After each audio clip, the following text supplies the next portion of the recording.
studying your last two. I swim med tid when they turned in. The staring down to mute. And can learn the pole that sunk he died. Up to this point, we've learned what home office expenses are, how they can be allocated, and why good documentation is so important. The next question naturally becomes, how should a corporation actually handle those home office expenses? For many years, there wasn't a single universally accepted approach. As a result, accountants across Canada explored different ways of dealing with these expenses and frequently asked the CRA for guidance. This is the situation illustrated on this slide. At the center is a personally owned home containing a home office that is being used for corporate business activities. Everyone agreed that business was being conducted from the home. The uncertainty was not about the existence of the home office. The uncertainty was about the most appropriate tax treatment. That is why the large question mark appears in the center of the diagram. From this one home office, several different approaches were considered. One possible approach was reimbursement. Under this method, the corporation reimburses the shareholder for the business portion of eligible home office expenses. Another approach focused on allocating home office expenses. Here, the business use percentage of household costs is calculated, and the corporation recognizes that business portion. Some professionals also explored situations where the corporation might pay certain costs directly. Others considered additional administrative or accounting methods depending on the particular facts and circumstances. At this stage, it is important to understand that this slide is not telling us which method is correct or preferred.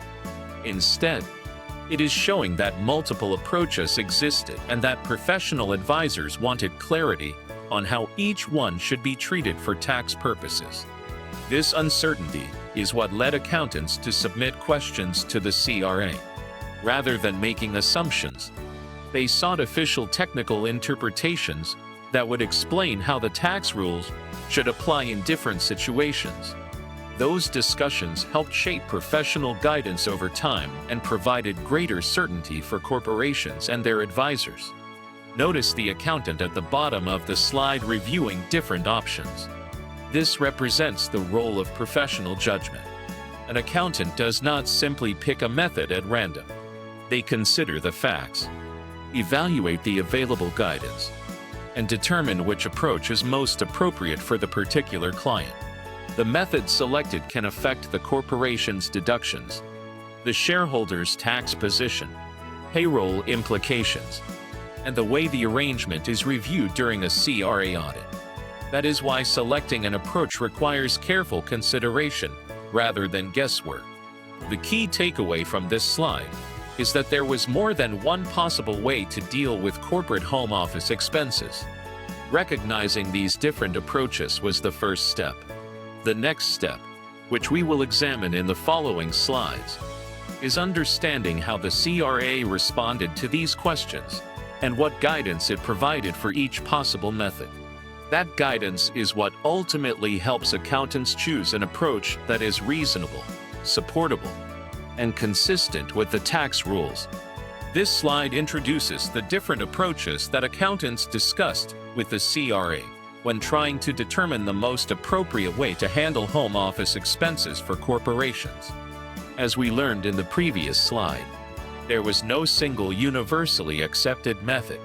Instead, tax professionals explored several possible approaches and asked the CRA for guidance on each one. Let's begin with the first approach shown on the left side of the slide. This is the expense reimbursement approach. Under this method, the corporation reimburses the shareholder for the business portion of eligible home office expenses, rather than the shareholder personally absorbing all of the business-related costs. The corporation compensates them for the portion that relates to corporate business activities. The second approach focuses on allocating home office expenses. Here, the accountant determines what percentage of the home is used for business purposes. That business use percentage is then applied to eligible household expenses to calculate the amount relating to the corporation's operations. This approach emphasizes careful measurement and reasonable allocation. The third approach involves situations where the corporation pays certain costs directly, instead of reimbursing the shareholder after expenses have been incurred. The corporation may directly pay particular business-related costs. Exactly how this method should be applied depends on the specific facts and the applicable tax rules, which is why accountants sought clarification from the CRA. The fourth panel represents other administrative or professional approaches that were considered over the years.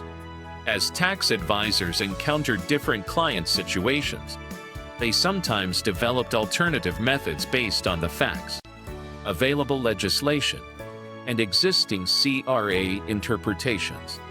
Not every situation fit neatly into a single model. That is why professional judgment remained an important part of the analysis. Now notice the process illustrated in the center of the slide. Accountants identified practical questions arising from real client situations. Those questions were submitted to the CRA. The CRA responded through technical interpretations and administrative guidance.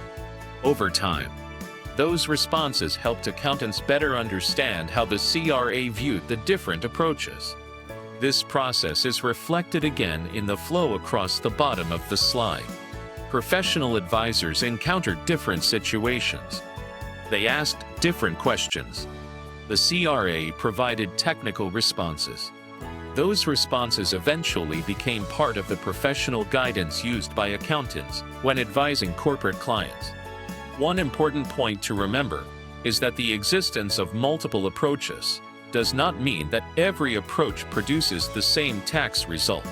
Different methods may have different consequences for the corporation, the shareholder, payroll reporting, deductions, or future CRA reviews.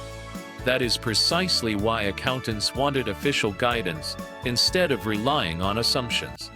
The insight at the bottom of the slide captures the overall lesson. There was no single universally accepted approach to corporate home office expenses. Instead, accountants explored different methods and asked the CRA to explain how the tax rules apply to each one. The key takeaway from this slide is that professional tax planning often involves evaluating several possible approaches before selecting one. By obtaining CRA guidance and understanding the reasoning behind each method, accountants are better able to recommend an approach that is reasonable, well supported, and appropriate for the client's particular circumstances. In the next section, we'll examine how the CRA responded to these approaches and what those responses mean for corporate owner-managers using a home office.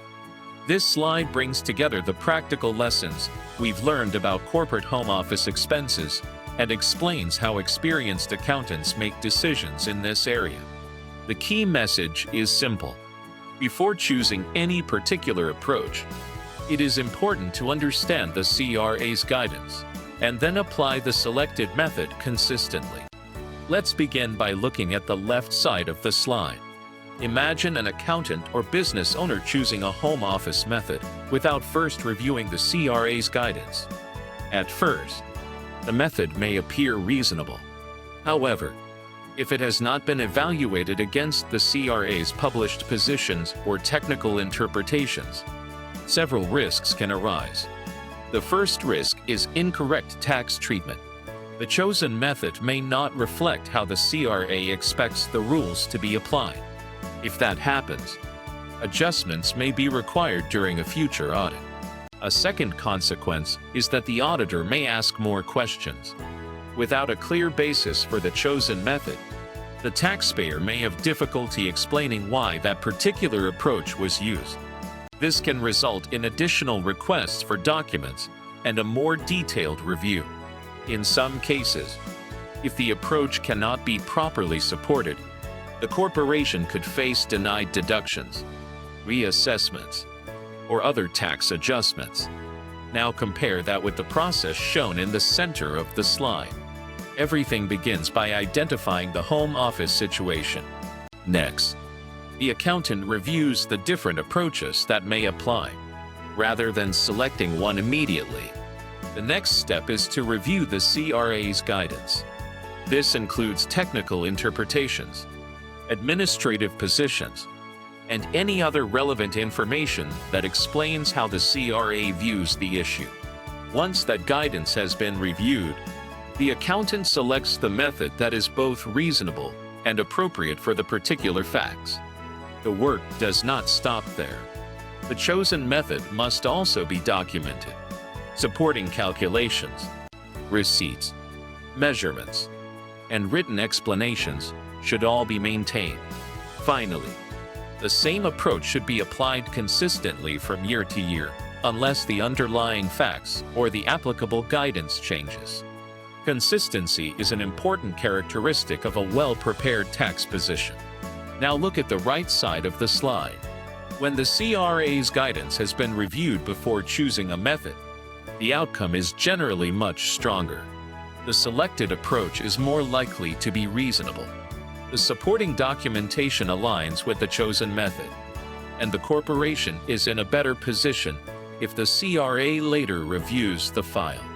At the bottom of the slide, the accountant is shown making a decision based on three important foundations. First, the available CRA technical interpretations. Second, professional judgment. And third, strong documentation. Together, these elements provide the basis for a defensible home office position. The professional tip at the bottom summarizes the entire lesson. The objective is not simply to choose a method. The objective is to choose a method that is reasonable, well supported, and consistent with the CRA's guidance. That approach reduces uncertainty and creates a stronger tax position. The key takeaway from this slide is that successful home office tax planning is about much more than selecting an accounting method. It requires understanding the CRA's guidance, exercising sound professional judgment, maintaining complete documentation, and applying the chosen approach consistently over time. Those principles help accountants provide reliable advice and help corporations support their home office claims with confidence.